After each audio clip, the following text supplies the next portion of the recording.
नमस्कार दोस्तों, आपके अपने YouTube channel learning with Rajesh में आपका बहुत बहुत स्वागत है। हमने जीके का महत्वपूर्ण टॉपिक मौर्य साम्राज्य स्टार्ट किया हुआ है।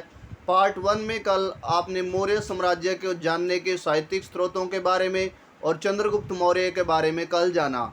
आज हम उसके बाद बिंदुसार और अशोक के बारे में पढ़ेंगे, जो कि जीके की दृष्टि से बहुत ही महत्वपूर्ण पॉइंट है। देखिए, आज का पहला पॉइंट हमारा है, चंद्रगुप्त मौर्य के बाद उसका पुत्र बिंदुसार राजगद्दी पर बैठा। बिंदुसार को यूनानी लेखकों ने अमित्रो केडीज और कहा है, जिसका संस्कृत में मतलब होता है अमित्र घात, यानी शत्रुओं का नाशक।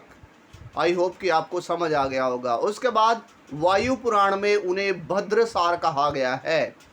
और अगला और इम्पोर्टेंट पॉइंट है कि स्ट्रैबो के अनुसार, एक इतिहासकार हुए स्ट्रैबो, उनके अनुसार सीरिया के नरेश एंटियोक्स ने उनके दरबार में एक दूत भेजा था जिसका नाम था डायमेक्स।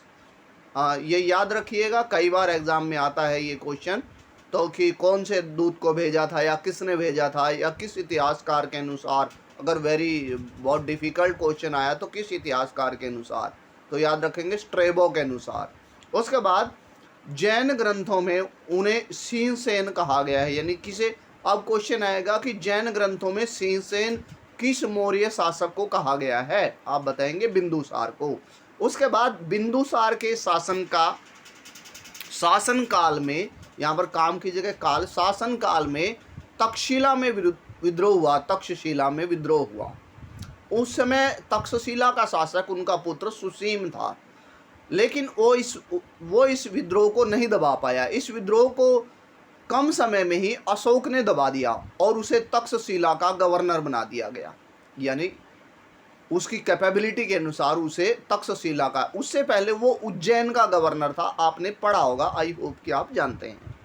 उसके बाद अशोक के बारे में हम जानेंगे कि जहाँ से कॉम्पिटिटिव एग्जाम में बार बार प्रश्न आते हैं कि बिंदुसार की मृत्यु के बाद उसका पुत्र अशोक उसका उत्तराधिकारी बना।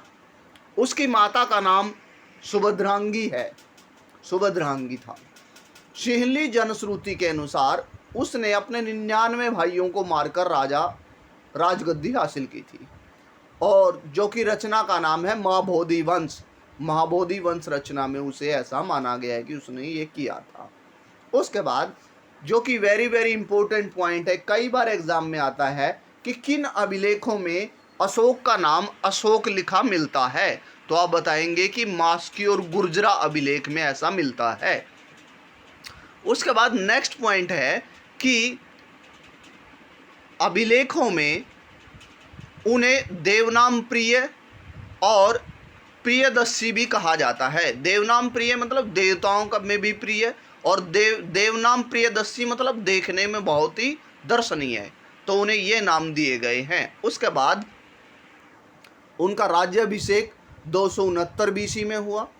ये इम्पोर्टेंट डेट है जो कि याद करने योग्य है। और कल्हण की राजतरंगिणी के अनुसार वितस्ता, वैदिक नदी वितस्ता का दूसरा नाम आई होप जानते हैं आप, झेलम। तो झेलम नदी पर उन्होंने श्रीनगर की स्थापना की थी। ये भी वेरी वेरी इंपॉर्टेंट पॉइंट है। उसके बाद अशोक के अभिलेखों में उनकी रानी कारुवाकी का वर्णन बहुत ज़्यादा मिलता है, उनकी रानी कारुवाकी। उसके बाद कलिंग युद्ध, जो कि वेरी वेरी इंपॉर्टेंट है, आपने कक्षा 6 एनसीईआरटी में भी जाना होगा, पहले भी आप जानते हैं आई होप, कि कलिंग युद्ध 261 बीसी में हुआ। कई बार घुमा फिरा के क्वेश्चन आ जाता है कि राज्याभिषेक के कितनेवें वर्ष में हुआ, तो आप बताएंगे 8वें वर्ष में हुआ। उसके बाद हाथी गुम्फा अभिलेख है, जो कि राजा खारवेल का है। कलिंग पर राजा खारवेल ने भी शासन किया है। कि उस समय हाथी गुम्फा अभिलेख से पता चलता है कि जिस समय कलिंग पर आक्रमण किया अशोक ने, उस समय वहाँ का शासक नंदराज था। उसके बाद 13वें शिलालेख में कलिंग युद्ध का वर्णन मिलता है। कई बार पेपर में यहाँ से भी आ जाता है कि किस शिलालेख में कलिंग युद्ध का वर्णन मिलता है।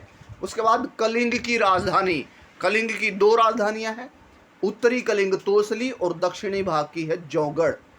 कल हमने जौगढ़ के बारे में भी पढ़ा था। आई होप कि आज के ये पॉइंट आपको समझ आ गए होंगे। उसके बाद नेक्स्ट, प्लिनी इतिहासकार के अनुसार व्यापार के लिए उन्होंने कलिंग पर आक्रमण किया था, यानी राजा अशोक ने कलिंग पर आक्रमण किया था। कौटिल्य के अनुसार कलिंग उस समय हाथियों के लिए प्रसिद्ध था, उसने हाथियों के लिए कलिंग पर अटैक किया था। उसके बाद उसके शासन का विस्तार कहाँ से कहाँ तक था, तो हमने जाना कि अफगानिस्तान से लेकर दक्षिण में कर्नाटक तक, पश्चिम में काठियावाड़ गुजरात से लेकर के पूर्व में बंगाल की खाड़ी तक अशोक का साम्राज्य विस्तृत था। उसके बाद कलिंग युद्ध का परिणाम, अब यहाँ से डीपली क्वेश्चन, इनमें से कौन सा कथन सत्य है सत्य नहीं है, तो आप जानेंगे कि कलिंग युद्ध के क्या परिणाम हुए। तो भेरी घोष यानी युद्ध की घोषणा के स्थान पर उन्होंने धम्म घोष की नीति अपना ली, जिसमें उन्होंने विभिन्न धर्मों के अच्छे अच्छे पॉइंट्स को इंक्लूड कर रखा था। उसके बाद भोग विलासी जीवन का उन्होंने त्याग कर लिया। हमने इतिहास में जाना कि वो हर रोज शिकार के दौरान बहुत से जीवों की हत्या करवाता था या किया करता था, तो उन्होंने वो त्याग कर दिया। बौद्ध धर्म का उपासक बन गया, पहले वो शैव धर्म यानी शिव का उपासक था। उसके बाद उनके साम्राज्य का विस्तार बहुत बढ़ गया था। आई होप कि आपको ये पॉइंट समझ आए होंगे। असम में अभिलेख नहीं मिले हैं उनके, ये पता चलता है कि असम मौर्य साम्राज्य से बाहर था। उसके बाद अशोक व बौद्ध धर्म, दिव्यावदान जो बौद्ध ग्रंथ है उसमें पता चलता है कि उपगुप्त नामक बौद्ध भिक्षु ने उन्हें अशोक को बौद्ध धर्म की दीक्षा दी। उसके बाद भाब्रू, राजस्थान का भाब्रू अभिलेख है, जिससे उन्हें पता चलता है कि वह बौद्ध धर्म का उपासक था। भाब्रू अभिलेख वेरी वेरी इंपॉर्टेंट क्वेश्चन है आपके लिए, किस अभिलेख से पता चलता है कि वो बौद्ध धर्म का उपासक था। उसके बाद उसने शासन के 10वें वर्ष बोध गया की यात्रा की, यानी शासन के 10वें वर्ष बोध गया, जहाँ पे महात्मा बुद्ध को ज्ञान प्राप्त महाबोधि वृक्ष के बारे में आपने जाना था। उसके बाद उन्होंने लुम्बिनी को कर मुक्त कर दिया था और केवल उसे 1/8 भाग ही कर लेने की घोषणा की थी।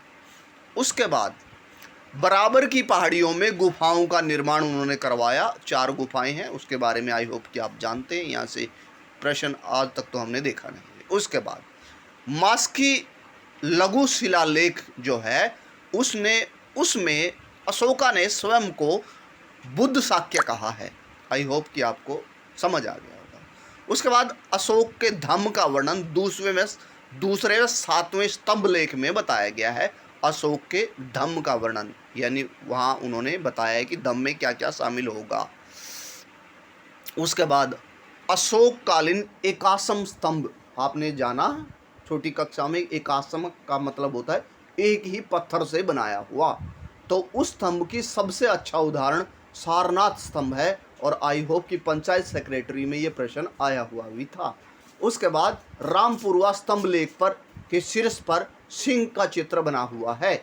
और रामपुरवा अभिलेख 2 प्रकार का है, एक स्तंभ लेख है जिस पे कुछ नहीं लिखा हुआ है, एक पर लिखा हुआ है। जिस पर लिखा हुआ यानी लेख युक्त है उस पर सिंह बना हुआ है, जो लेख विहीन है उस पर वृषभ बना हुआ है, 1837 में जेम्स प्रिंसेप ने उनके अभिलेखों को पढ़ा, ये आपने बार बार जाना। उसके बाद स्तंभ लेखों की संख्या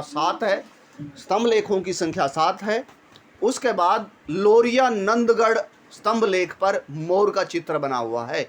आपने स्तंभ लेखों की संख्या 7 में लोरिया नंदगढ़ अभिलेख और दिल्ली अभिलेख के स्तंभ लेख के बारे में पढ़ा होगा। उसके बाद 7वां अभिलेख है जो वो सबसे बड़ा है। प्रथम पृथक शिलालेख में उन्होंने ये लिखा है कि सभी मनुष्य मेरे बच्चे हैं। ये बार बार प्रश्न कई बार मैंने एग्जाम में पाया है, हायर लेवल एग्जाम में ऐसा होता है। 5वें शिलालेख में उन्होंने लिखा है कि धर्म महामात्रों की नियुक्ति की जाएगी। धर्म महामात्र जो कि आपने बार बार पढ़ा है। इलाहाबाद स्तंभ लेख के बारे में वेरी वेरी इंपॉर्टेंट पॉइंट मैंने आज इसको इंक्लूड किया है कि कल प्रश्न आ सकता है कि इलाहाबाद स्तंभ लेख के बारे में कौन सा कथन सत्य है या नहीं है। यह पहले कौशाम्बी में स्थित था, फिर इसे इलाहाबाद में लाया गया। इस पर रानी कारुवाकी तथा चारुवाकी द्वारा दिए गए दान का उल्लेख है। इस पर समुद्रगुप्त के कवि हरिशेन ने प्रयाग प्रशस्ति लिखी थी। देखो कितने प्रश्न क्लियर हो रहे हैं कि समुद्रगुप्त के कवि का नाम हरिशेन था, प्रयाग प्रशस्ति के लेखक कौन है, ये भी प्रश्न क्लर्क में आया हुआ था 86 में। उसके बाद इस पर जहांगीर ने भी लेख लिखवाया था। तो ये आप याद रखेंगे कि इनमें बहुत से राजाओं ने योगदान किया है या उनका वर्णन इस पर मिलता है इलाहाबाद स्तंभ लेख पर। आई होप कि आज का सेशन आपको अच्छा लगा होगा, सभी पॉइंट्स समझ आए होंगे। If you are new on my YouTube channel, please subscribe the channel, like and share also. Thank you and have a nice day.